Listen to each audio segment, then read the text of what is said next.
Top 5 crazy things about Kevin Steele. So he is the Alabama defensive coordinator. Craig and I talked about this earlier in the show, and I know Craig will disagree with the one I picked, number 5, but I did put it on there because it starts this strange journey for him that he's been a really good linebacker coach and defensive coordinator, a great recruiter, a lot of places he's been, but you would think his resume is a lot more filled with rings than it is. It's so strange. But number 5, he had one Big 12 win.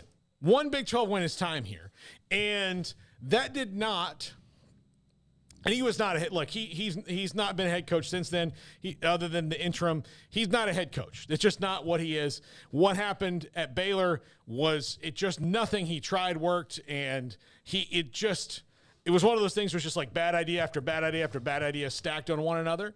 And but he had one Big 12 conference win, and that didn't really sour him all that much in his career after that. But just one win, and that's what Baylor had to climb out of, and it took them 8 years after that until they finally really did.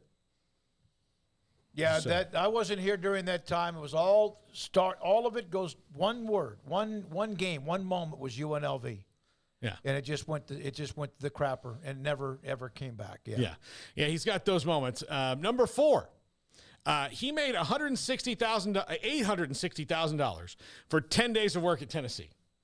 This is the best move any coach has ever made.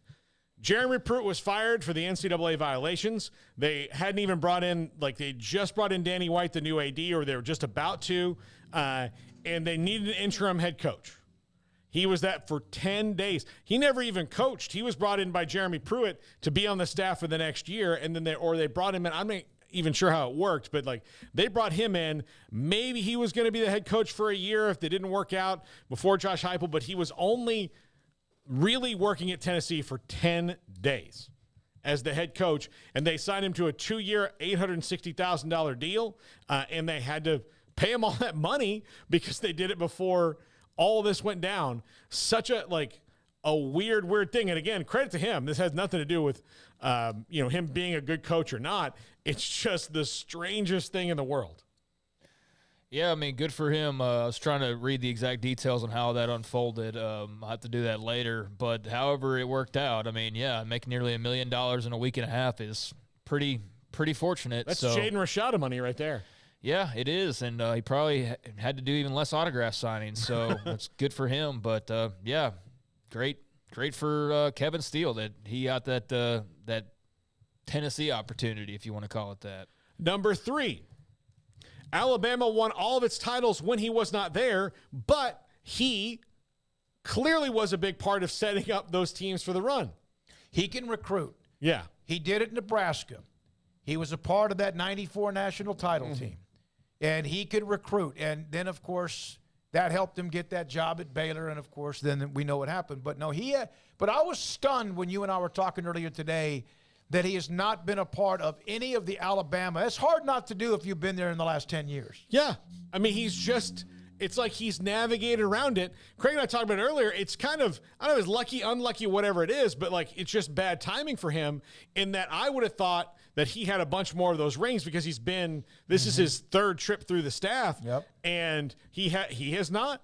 But he's certainly a part of it, bringing those guys in and coaching them while he was there. 2013 he was player personnel, and then 2015 they won. So a lot of those things were his decisions and his help. Number 2, kind of the same thing. Clemson won its titles after he left, but he helped Dabo lay the groundwork for what was going on. So it is weird that it's happened a couple times, and you still want him on your staff. Now, granted, the last couple places have been a little further away than Clemson and Alabama was when he got there, but even still, he's been at Clemson and Alabama, who both won multiple national titles, and he was not there when they won it, and it wasn't like he was there 10 years later. It was pretty much in the few years right after he left. Yeah, that's kind of like trying to walk through I-35 without getting hit by a car. Yeah. You would think that during that time he would fall into a national title, even though he may have had something to do with some of them because of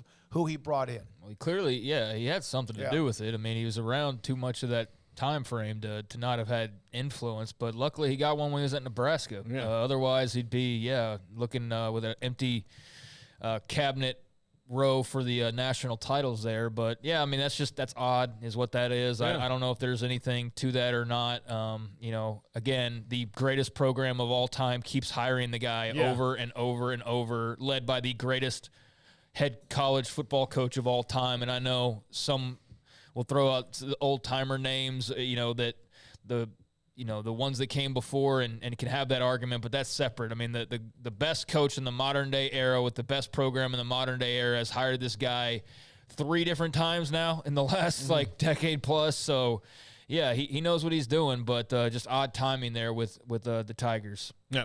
And number 1, the Kevin Greene incident. I mean, these are just bizarre things. And he and Kevin Greene, after that, I think worked it out. We even asked Kevin Greene about it when we were on Radio Row and interviewed him one time. But he was the linebacker coach for the Carolina Panthers, and he and Kevin Greene had a discussion, loud discussion on the sidelines that did not end well for Kevin Steele. Didn't Kevin Greene grab him by the neck? You grabbed him, grabbed him by the shirt, picked him up, And of all the people, there was, on that Carolina Panthers team, there were 2 people I would have particularly not wanted to be in a shouting match with, and it would have been Kevin Greene and Greg Lloyd.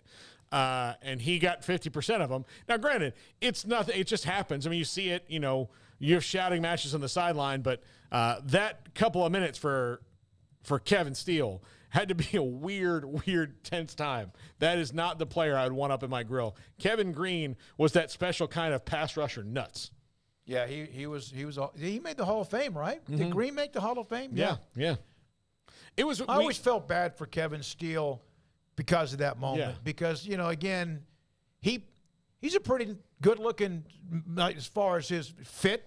Yeah, obviously Kevin Greene's a massive NFL player, but I always felt bad for him after that. I always did. I don't know but didn't win the next guy, and then that kind of sprung the rest of his career on. But yeah, outside, I mean, and it's been pretty awesome, except for the run right here in the 2.54. Everything else has been really, really amazing that he's done. It's just that he somehow manages to navigate away from the rings. And I mean, even though he's at Alabama and we're all tired of we're all tired, but the world seems to be tired of them winning all the time, but they win all the time because they're the best at it. Maybe get him one of those. It's just he's just had such a very bizarre career. I don't know if I could put a coach up that's running a parallel track, right?